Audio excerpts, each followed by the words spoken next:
What's up, people? Welcome to this episode of the By the Hood podcast / webcast, because I don't know how you're consuming this content. I'm your host as always. My name is Jimmy. Listen, before we get started, I want to say what's up to my co-host, Corey. What's up, brother? What's going on, Jim? How you feeling, man? Oh, man, I ain't got no complaints. Ain't nobody listening, so I'm fair and partly cloudy. But listen, we have another amazing episode. As I always say, make sure you smash the like button. Make sure you share this content. Make sure you subscribe. Send it to your mother, your brother. Just make sure that you share this content, because what we're doing is highlighting brothers and sisters who are doing amazing things in the community, building businesses, just people doing anything that's positive. And we want to make sure we share these stories, because we're quick to share the other stories. And, I'm not going to lie, I like the ratchet stuff too. But let's make sure we share these stories. You know what I mean? And we have another special guest. We always bring in special guests. This brother right here is building a platform that I think is very important. It's a huge opportunity in space. And we actually just appeared on his TV show a couple of days ago, and we had a ball. So we told him, hey, let's bring you on a podcast because we like what you're building, and we want to make sure that people are aware of what you got going on. And without further ado, I want to bring on Curtis Brown, a.k.a. King Kurt, is in the building. How are you, sir? What it do, y'all? How y'all be? Oh, man, we can't complain, man. Good, Listen, good. Man, before we get started, I just want to say, man, congratulations on everything that you got going on, because, we saw your operation. You're building something that's special, especially for people. I hate the word people of color. Let me say black people. Yeah, it definitely for black folk. For black folk. It's definitely for black folk. It's definitely. But before we get into that, give our audience a little bit about your background. Where are you from? And what led you to this point to start? And your TV show and everything is called HNIC, Head Nerds in Charge. But what led you to this point? Where are you from? Well, I'm right here in Philadelphia, from uptown. Born and raised. Man, I've only known Philadelphia as home, but I've traveled all over the world and all over the nation. Started off as a stand-up comedian. Opened up for the likes of Michael Blackson, Sinbad, couple Philly local legends, and then it was just a natural progression to start to work in, media as a whole, whether it be television and radio. And that's kind of where I cut my teeth, actually behind the camera and writing comedy for other individuals, for shows. And then got the opportunity to have a chance to do my own version of what I wanted to do. I was working for this radio station, and they said, hey, look, we brought you in to do this, but what kind of show would you like? Well, you can't tell me that, because I'm a 100% geek. Okay. And it's funny because there's a subculture in the nerd community called blurs, which is basically black nerds, which is unique in and of itself, because it's geekdom and nerddom from the black perspective. And as you know, with all the Marvel movies and DC, and now TV is the number one TV show in the world is The Mandalorian. That's nerd stuff. Yeah. What my personal favorite is Watchman, nerd stuff. Yeah. So people now have accepted geek content or nerd content as popular culture. So it was a perfect fit for me to do a show based on the thing that I loved. And it just kind of came easy. Yeah, that's dope. That's dope, because I think all of us have like a little bit of that, like within us, that nerd culture, but it's it's different mediums. So we talked the other day, and Corey was talking about some board game that I have never heard of in my life. Yeah, I had no idea. He Magic the Gathering, boy. I was shocked. Yeah, Magic the Gathering. I had no idea what Corey was talking about. I played for 20 years. For 20 years. I never even heard of that before. But see, for me, though, like I was into graphic novels. Like I'm a huge reader, so I read books, but graphic novels, specifically because they able to tackle like some things that a lot of other mediums aren't. Like some of the conversations and topics within those are heavy. Yeah, and I always tell people my 3 favorite graphic novel series that if you're gonna jump into the culture or the content, you got to read Why the Last Man. Listen, Brian K. Vaughan. Yo, that right there, and I'm about to geek out now, but that right there by Brian K. Vaughan, Why the Last Man, is fire. When I read that, I was like, oh my God, it's like it changed the whole way I looked at what a comic book could be. Now, here's what's interesting about what just happened. Look at now. You wouldn't quantify yourself necessarily as a nerd or geek or this that, but I named one graphic novel and see how elated you became. Yeah. Yeah. Yo, and that right there, that intrinsically is synonymous across the board because everybody's a little bit of a geek. Everybody. That's what I'm saying. Everybody's got a fandom. It could be whether it's sports. It could be whether it's a TV show. Everybody has something. That kills me because, fantasy football players, if y'all out there, guess what? You're a nerd. You're just a statistical nerd. You're an analytical nerd. You just do your analysis with sports. I was just setting my fantasy lineup before we did the show. Listen, I had a conversation with this and someone within the battle rap culture because I love battle rap too. And I told him, I said, listen, absolutely, URL, absolutely. But listen, I was telling him, I was like, you do realize this is like some nerd shit, right? I said, listen, we're sitting up here talking about brothers getting together, exchanging poetry. Like, you can try to act as tough as you want to. Yo, that's deep. That's deep. And we're trying to see how great of a writer they are. Like, what's their metaphors, their punchlines, similes. Yeah. I'm like, this is really some nerd shit. Like, if you really want to like get to the bottom of it, to the core. Yeah, we can friend. Even if it's a gum bar after gum bar after gum bar, we want to see how creative can you be with telling me you're gonna kill me. Like, how creative can you be? So you really on some Shakespearean. Like, yeah, exactly. The morbid. Yeah, like, look, how you gonna kill me in 7 stanzas or less? That's really all battle rap is, though. Yeah. So you're right about that. Everybody has some sort of thing, within geek culture. So I mean, I totally agree with that. But I think it's amazing to have a platform that shows someone for Black people, like a space for Black folks, because, we can say what we want to, but our culture is a little different. Even though we have our things, we relate to it and conversate about it different. And I learned that just being on Twitter. Bro, and it's crazy because when we first were thinking up names, obviously, I always tell people that we'll never change the name. Like, whether we get put on or not is irrelevant at this point, because that's the reason why we built our own platform. Because I never wanted to be beholden to anybody to change or augment what we're trying to do. Because, and it might say, and you know what, it might be problematic to even say, but there will never be a regular non-Black host on Head Nerds in Charge. And I've had people come to me and be like, hey, I want to be down there. When I was like, hey, you can come on as a guest host. You can come on to the show as a guest, but the main host will always be people of color. Mm-hmm. And that's important for me specifically because we lack representation in all media platforms across the board. Yeah. And especially Black women. That's why the majority of our hosts, we have 5 regular hosts and 3 more who are regular co-hosts that cycle in and out.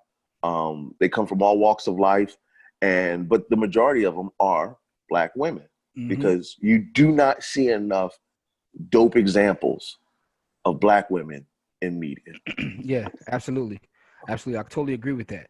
And that's why I said your platform was very important. But let me ask you a question, because you said you started within radio, working in other places, but now you have your own. What has been the most difficult thing in terms of that transition from just like showing up to work for someone else and running your own platform? I know it's probably a laundry list of things. I'm not even going. But what do you think is the most like? What is that transition from becoming like an employee to an employer? What's the biggest like hurdle that you had to get over? Putting the entire thing on your back and being humble enough to know where you fall short. You cannot reach the upper echelon of anything by yourself. And that was a hard lesson to learn because I'm a do-it-yourself kind of guy. Philly cats, us boys, we are the, all right, fine, you don't want to help me? I'll do it on my own. And I'll grind it out. But I was working at one point in time. I was working 20 to 24 hours a day, no sleep, just trying to do too much until I put the right team around me, who said, "You're gonna burn out. You need to stop now, and let us do more." And as I made that transition, the best leaders know how to delegate, and anybody that I hold in high regard always had a dope team around them. You know what I mean? Even Beyonce got a team of people around them.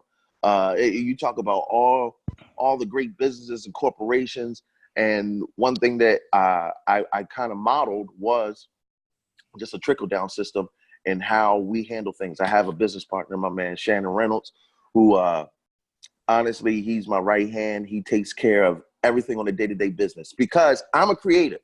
I am not a businessman, period, at all. I'm a great talker. I'm a fast talker, and you put me in a room, I'll sell ready to a roach. But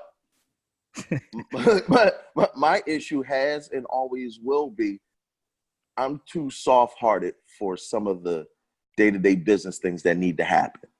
And man, that's a lot of gems right there, because knowing how to delegate is very important. And anything that anyone built that's huge or big or worth anything, it's always a team, right? Every single time. Like no one has built a huge university by themselves, a huge corporation. Exactly. Yeah. Like governments don't function with one person. Like anything is always a team. But you also said something else in there that I think is really important, and that's being self-aware. You said, I'm a creative. The business part, I had to bring somebody else in, a partner with someone. That's important too, because a lot of people aren't self-aware. They don't know what their shortcoming is, right? So they try to do everything. So that's a lot of information right there that I hope our listeners can pay attention to, that, because it's not just about delegating, but also knowing what you're strong at and focusing on that. Bruh, because nothing's worse than you handling something that you're not equipped to handle. But because you're the boss, you feel like you have to save face and front like you're good at it. And even now, like when people are like, "Hey, boss, I want to do this," or "Hey, boss, I want to do that," I'm like, don't call me boss. Because at a certain point in time, you know, things are going to go bad. It will still fall on you. Mm-hmm. It'll 100% fall on you. But the thing is, those checks and balances make those things rare and few and far in between. Because if you got a good team around you, you already know their skill sets, exactly, what they're good at. And it's the trust factor.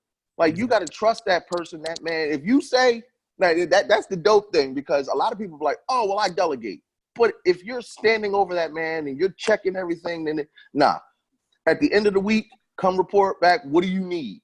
Okay, all right, we can do this, we can do that, this, that, and the third. Especially with a show, because our show is weekly, so we're constantly got so many different moving parts, so many different moving people. There's about 30 people in the company right now, and I mean that's just from the ground up. And this is from a guy who had zero intention on building a platform. I just wanted to do a show. Yeah. I wanted to talk about nerd stuff. I want to talk about Thanos and Watchman.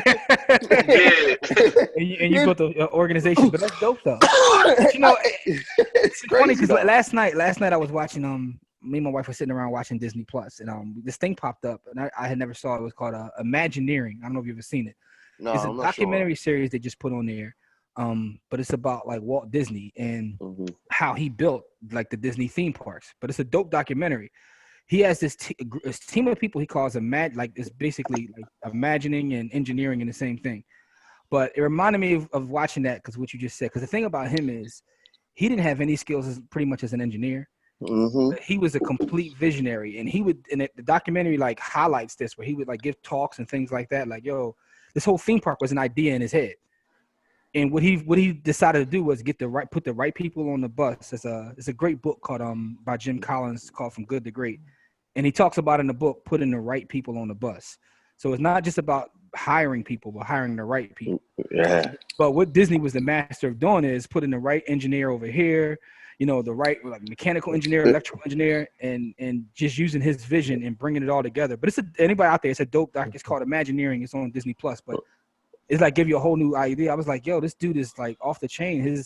He had constant ideas, but he didn't have any and to do it where he wasn't did it. like the animator and all that. He did Right. that. No, stop. And then you see, and that's the best part about all of this, especially what we're doing, because I I I, I wouldn't liken myself to you know to somebody who would be in media, because I actually have stage fright. Like a lot of people, I'm supremely extroverted. Like I'm over the top. I'm a lot. My personality is a lot. But when the cameras come on, or whenever I hit the stage to do comedy, I have this overwhelming fear that I had to learn to suppress to be able to get things done. Now, when you're building a show or a platform that highlights other people, it eases that, because it's never about me. It's about showcasing those around. Like when y'all came on, it's nothing for me to just to sit back and have a conversation. Yeah. And that in and of itself organically grew into what we have today. And I always advocate for anybody. It doesn't matter what you're doing. If you're a person of color and you're doing something dope in the community, and it's something creative and something that can actually help and uplift the community. Because like you said earlier, we get into the ratchet. Like we love talking about foolishness, but it can't be that all the time. Yeah. And you gotta, you almost have to entertain, but educate at the same time. And, and having y'all come in and talk about the finances and some of the things that come on, Black culture, that's one of the reasons why we call ourselves the head nerds in charge, because it's not necessarily that we're the best, but we're going to bring the best people in the best positions to come and tell you about what you need. And that's where a lot of people think, oh, they're cocky, or, oh, how could they call themselves? And they don't understand the nuances of the name. The name isn't necessarily us. The name is who we're bringing to you. We're going to bring the head nerds in every field to help you along or educate you, or just dope out and talk about geek stuff. Yeah. And when you have those right people in right positions and give them a platform to get their message out, oh my God, amazing things happen. And another thing interesting, right? So one thing that I learned just via the internet, right? So I'm someone, like I said, I like geeky stuff, but I also like business and real estate, all that kind of stuff. And it used to be weird, like, because the average person I would talk to from where I come from, because, you know, I come from the hood, like where I come from, really wasn't into the same things. But when the internet came, I was like, yo, it's a world of people out here. You know what I'm saying? Yeah. The people that were in the same, like me and Corey connected because we have some of the same interests, sports, you know what I'm saying, ratchetness, all that kind of stuff. Mm-hmm. But the internet is like, yo, it's a world of people. So my question to you is, in doing this and building this platform out, are you ever shocked about the amount of people that are into the same geek culture? Like, or at this point, you know it is what it is? You know what? I'm 37. We grew up in our little niche corner of the hood. You know, there wasn't a whole bunch of people that were into what we were into. Yeah. Reading comic books? Are you crazy? If you wasn't reading that Bible, boy, or if you listen, that's just not something that we fostered in the 80s. Yeah. And I had my comic books, but I kept them in the tuck. And and I had like five of my, we're still best friends to this day. They were best men in my wedding, and we were the nerds. We were the geeks. Now, mind you, I was the cool geek because I couldn't get down. I had to still be able to survive in the hood. Mm-hmm. So I wasn't running around talking about all the comic books I was reading or all the board games that we played or the card games. Now, I grew up in that small market and that small group. But when the internet came, bro, it was like that discovery in the 90s. And then to see it all come to fruition in 2000. And then when that first Marvel, a lot of people think Iron Man was the first Marvel movie. He wasn't. There were other Marvel movies, but the first one was Blade. And to be the only Black dude in the theater that was like, oh my God, that's a Marvel superhero. But everybody else thought they was just watching a dope vampire movie. Yeah. And it wasn't until I started holding court in the theater. Like, oh, you need to read this comic book, you know, Spider-Man this, and then there's Morbius, and I'm breaking down things, and people are like, wait a minute, you just saw this movie. How do you have so much information to be able to disseminate to everybody. And I'm like, this is from a comic book. Mm-hmm. Y'all don't know that?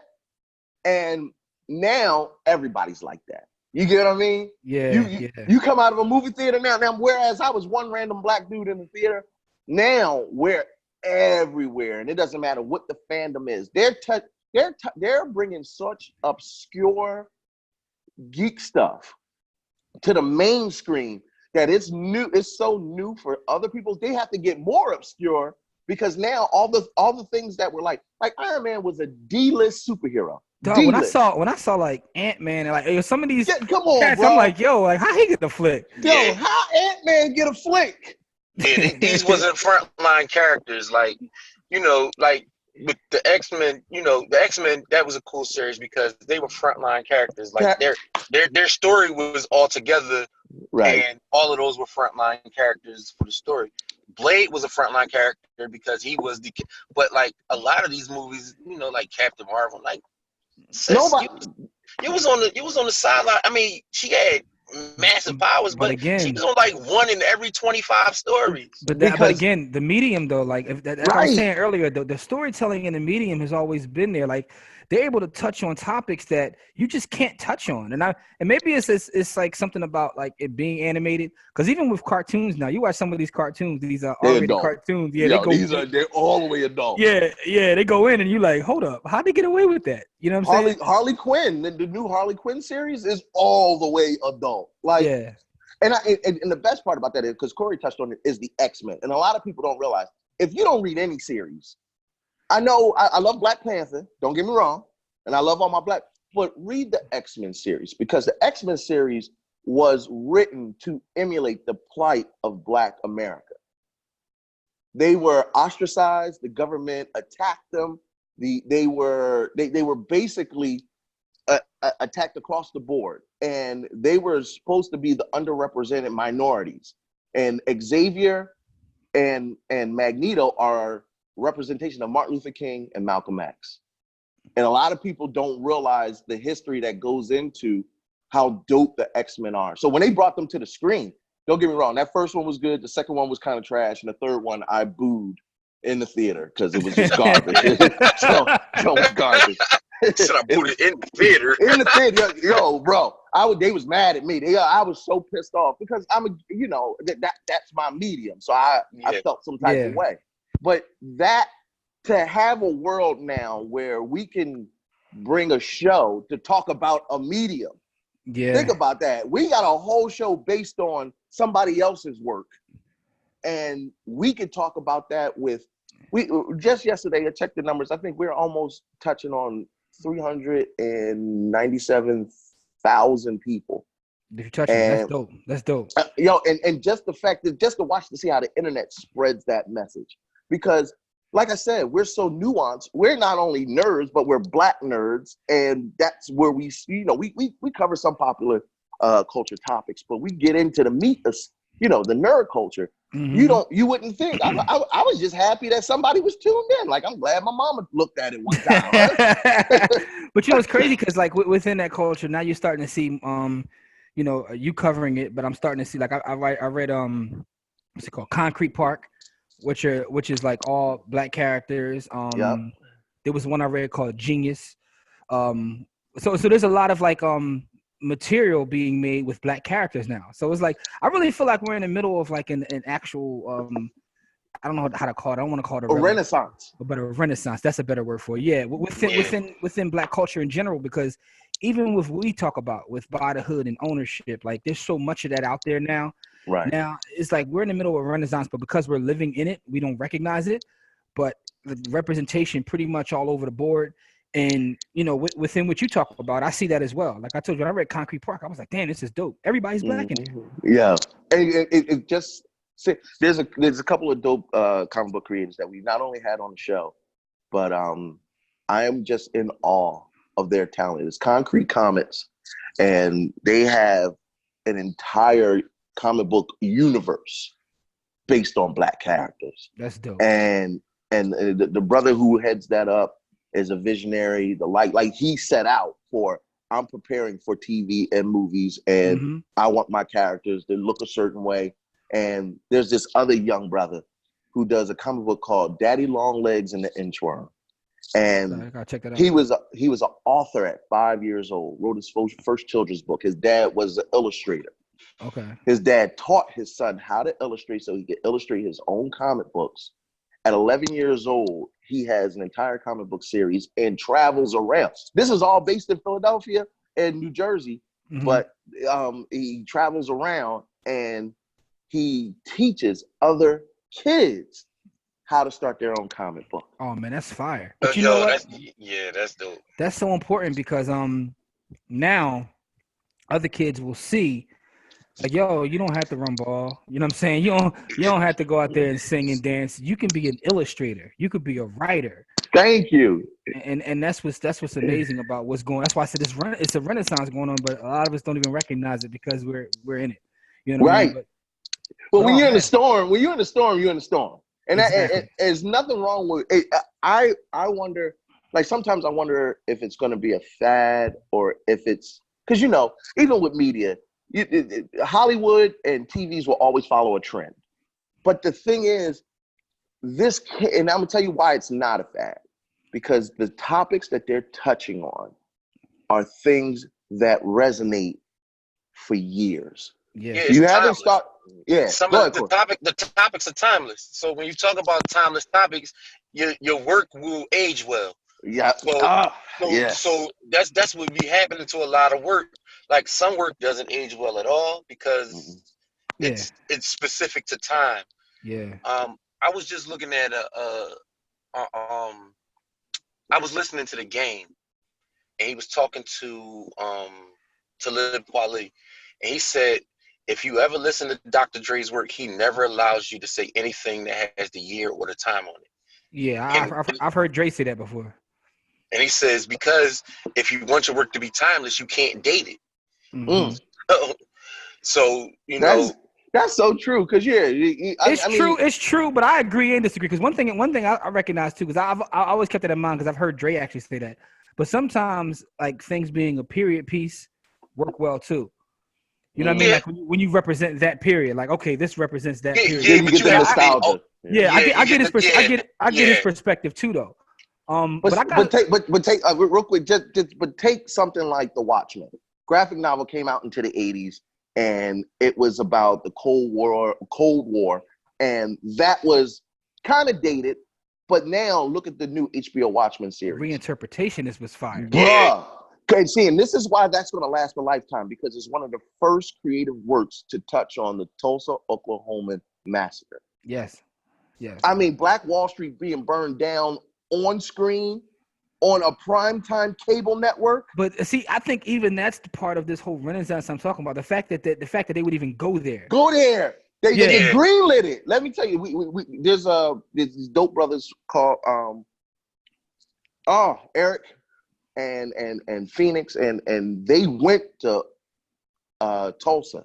They went to Black Wall Street. These are comic book creators, and they are writing a book about Black Wall Street. Ooh. And that their motivation is to do the same thing that they were doing this before HBO. Yeah. But the thing is, even with their platform, they can get the message out. But when HBO did it, they hit millions of people instantaneously. And that work will live on. Yeah, I got so excited when you said "Why the Last Man" that I never let you say the other two that you said. I just thought about that. What were the other two that you were going to mention? Listen, if you're a graphic novel fan, I always tell people Why the Last Man is crucial. It's another series called Fables.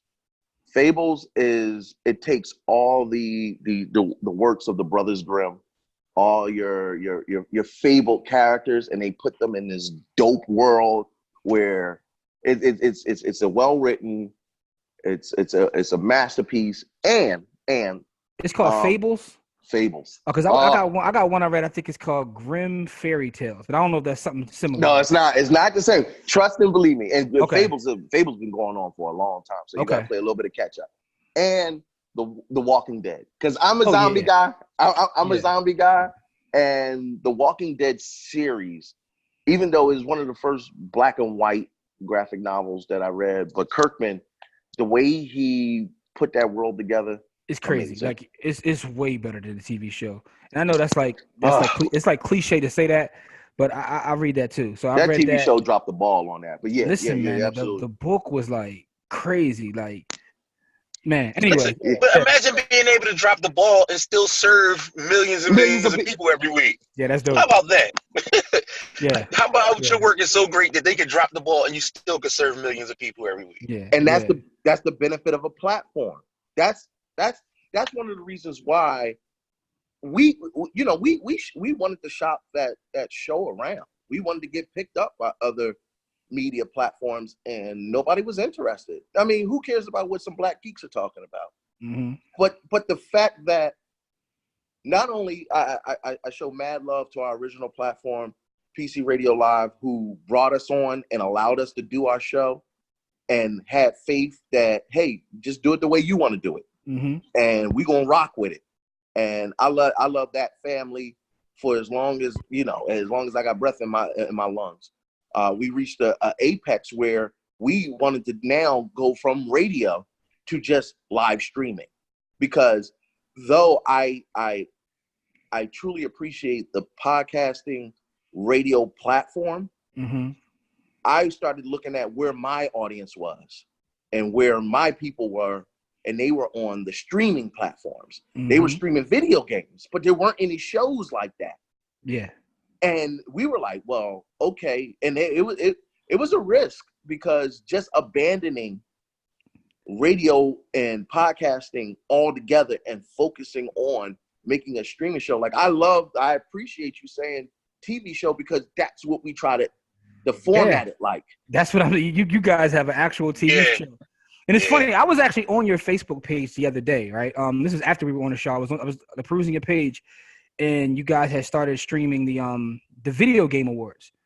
So I clicked on it from your page and was watching that, and I just was sitting there like in awe that there's an actual video game awards. Like the fact I'm sitting there thinking about all the times my mom told me to get off that, like, you know, and I'm sitting there watching. You wasn't reading that Bible, boy. I'm sitting there watching this, and I'm like, oh my, what a time to be alive. There's an actual, there's a video game award. And Steph Curry was out. I mean, Steph Curry was out there like giving away an award for like the video gamer of the year. And bro, and I'm like, there's esports now. Yeah, that's man. What's they did. Listen, they just built a multi-million-dollar sports center dedicated to playing video games. Oh that young boy that won the Fortnite championship just won his family $5 million. I'm sitting there watching this on your channel, and I'm like, this is crazy. And you know, it's going to like, and for the kids, this is just what they come up with. Like, it's just it's the norm. But we know what it was like back in the day. Yeah, wasn't nobody giving me $5 million to play Mario. No, because we're in this weird generation. Like, our generation is weird because like we're old enough to know before, but we're also young enough to still be able to use technology, right? So we're like in this bridge. Listen, I just had this conversation last night with my friends. I was like, I'm not a Generation Xer and I'm not a millennial. I'm a zillennial. We're that niche in that middle where we remember the old way and we grew up with the new way. Yeah. So like all the advances in the last 30 years, we've been alive to watch them go. Like, I remember, Vectrex and yeah, exactly. I remember how, video games used to look, and now you got these, these Jones that jump out the screen and bite you if you don't. Listen, I'm listening to a podcast now called Business Wars, and they're going over Nintendo versus Sony when they first started having beef back in like the 80s or what have you. And it's funny, I was telling my wife, I was like, yo, I'm old enough to remember like trying to get extra time in school to play the Commodore 64.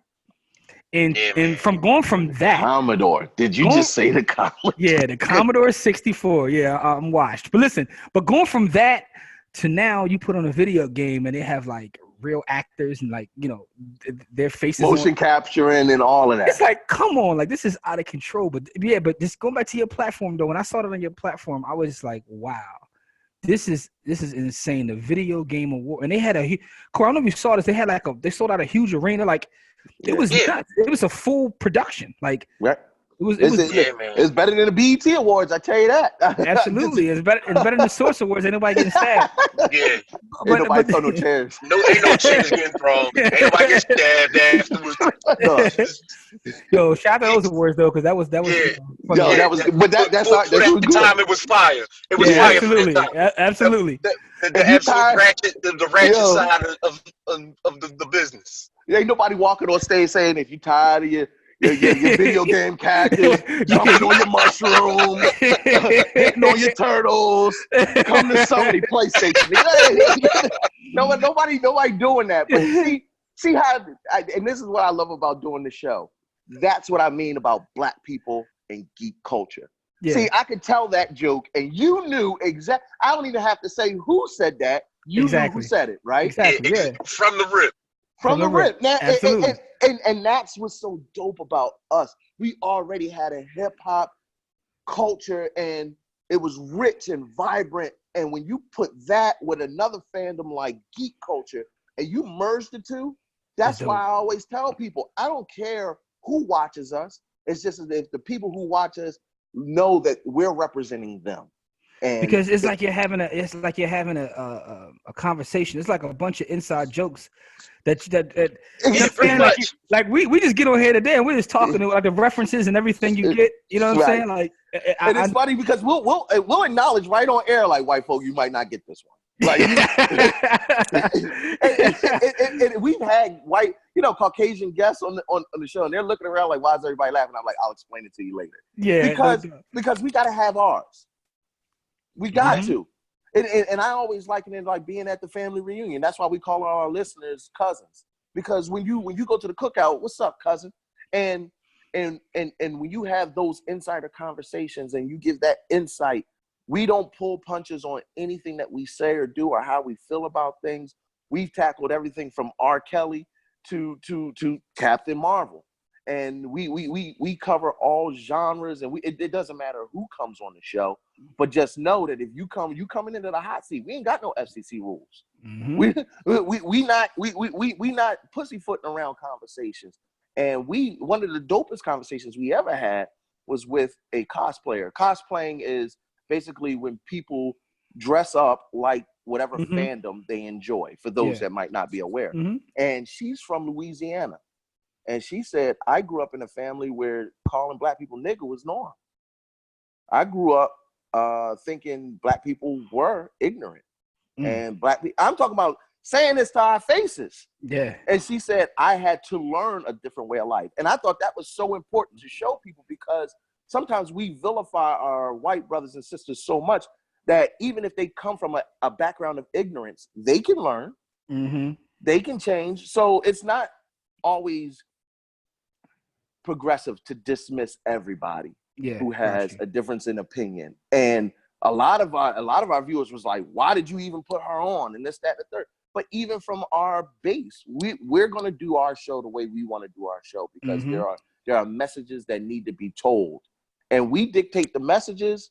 But I also have no problem sitting back and letting somebody come on the show and spit your game. But if I don't agree, or we don't agree, we gonna have a conversation about it. And the crazy part is, there's nothing wrong with disagreeing. It's this thing in the world where people like, it's a problem with disagreeing. Everybody can disagree, but a couple things there. So Tom Joyner, who just retired, right? The legend Tom Joyner. Get out of here. Yeah, he just retired. He retired like this week. Yeah, this week was his last show. He retired. But I was watching an interview with him about his retirement, and he said something that's going to stick with me forever.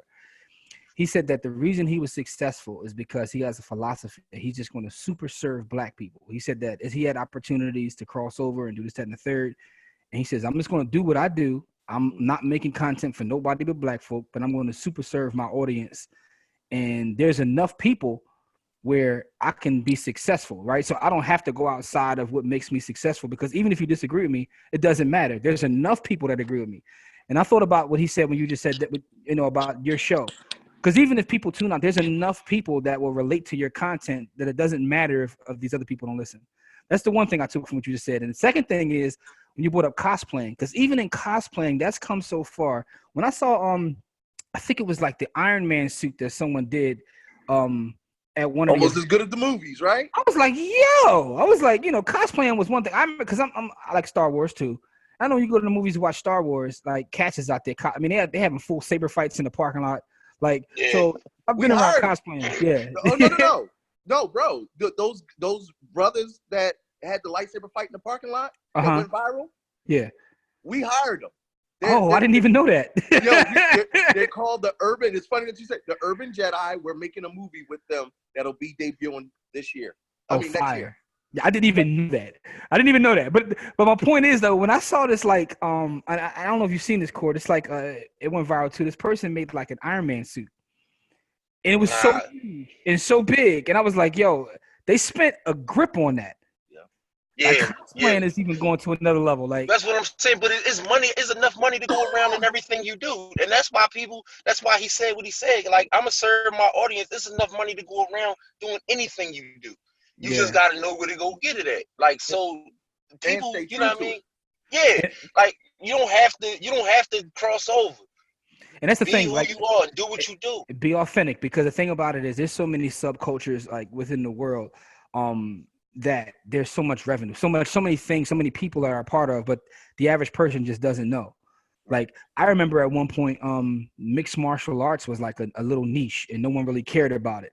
And now it's like $1 billion, you know what I'm saying? So crazy. These little subcultures always exist, but man, we've been going on for a while. I'm gonna ask you a question before we get you out. A couple questions for you before we get out of here.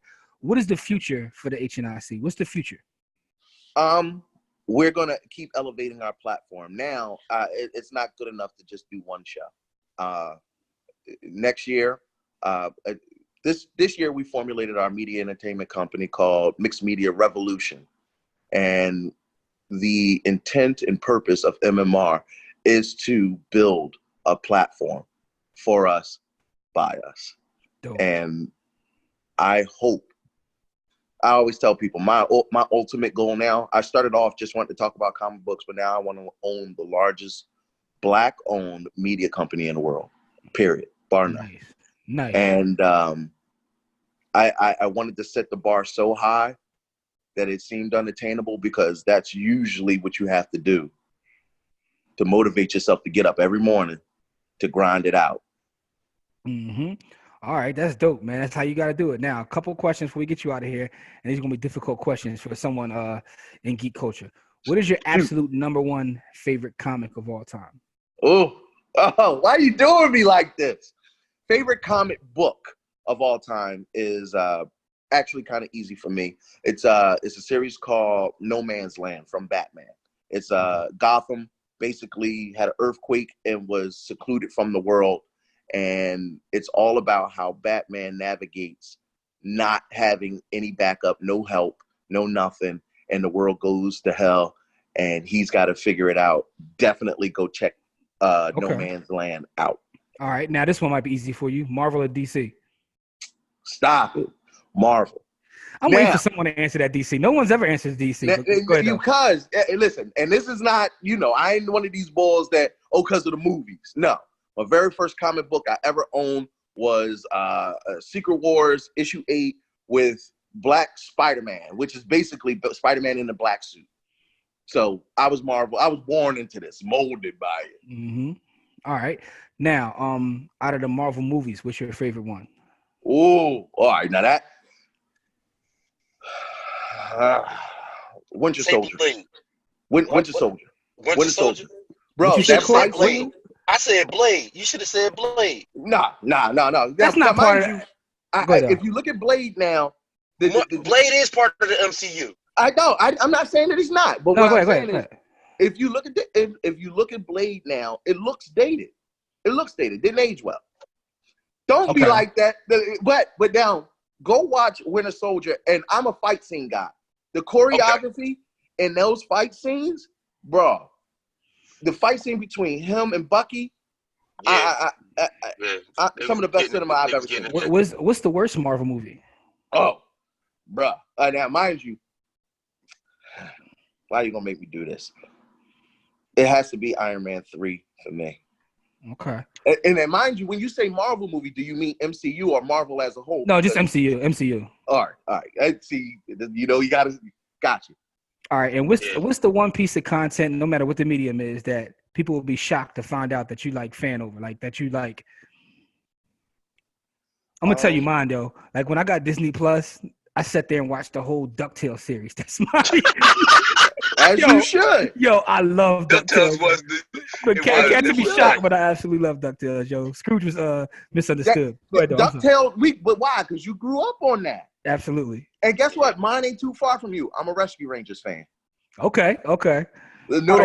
Listen, there isn't too many Disney cartoon shows that I don't know the whole theme song to. No, bro, we go to karaoke, and I'm that guy, the 6'2", 300-pound black man.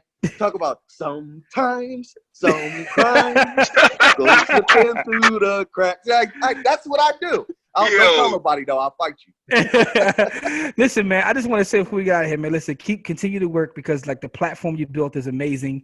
Appreciate you, brothers. Is needed, and we wish you nothing but continued success, man. Corey, you got anything before we get out of here? I appreciate you, Kurt, man. You had us on. You let us spit our bars, and we gonna do reciprocal energy, man. We putting that same energy out for you. Absolutely. Listen, I love you guys' platform, and that's one of the things that was dope about when you came on the show. I knew right from the rip, within the first 5 minutes, we need to do a whole show about this. Yeah. Because the information that you're disseminating, and once again, we're doing the exact same thing. We're highlighting people of color, providing a platform so that we can get the information out, because there can't be just us in this. There's got to be other people, and however we got to get the message out. Look, we're gonna send up the signal flare. All they got to do is come. And that's why this episode was important to us, because like I said, there's so many avenues that we need representation, and we need, like, we've had people on from real estate, people that trade options. We've had people from the trucking industry. We've had people on that have built all sorts of platforms, but a geek culture media platform, like there's so many. And I want the children to be able to say, listen, you can be an illustrator, you can be a writer. Right. You know what I mean? You can still do all the other things. You can be a doctor, lawyer, all the traditional things. Do it. Yeah, but there are still ways that, because a lot of times, because of the scarcity mentality and the whole idea of being safe, if you told your mother back in our day, look, I want to be an illustrator, like, you get out of my face. Yeah. But you drawing. That's yeah, you drawing. Too much. Yeah, immediately. Yo, you know what I mean? And that's the crazy, because they teach us that, if you want to be a rapper, but look, DMC, a hip hop legend, founder of the game, he got his own comic book. Yeah, yep. So it can be done. It can be done. You can rap and be an illustrator. Absolutely. And man, it's to our audience out there. Make sure you share this content. Give us feedback. Let us know what your favorite, geek culture thing is. And listen, as we always say, it's not about how much money you make. It's about how much you keep. We love y'all out there. And make sure you share this content. This is very, very important, man. But we appreciate y'all. We love y'all. Peace.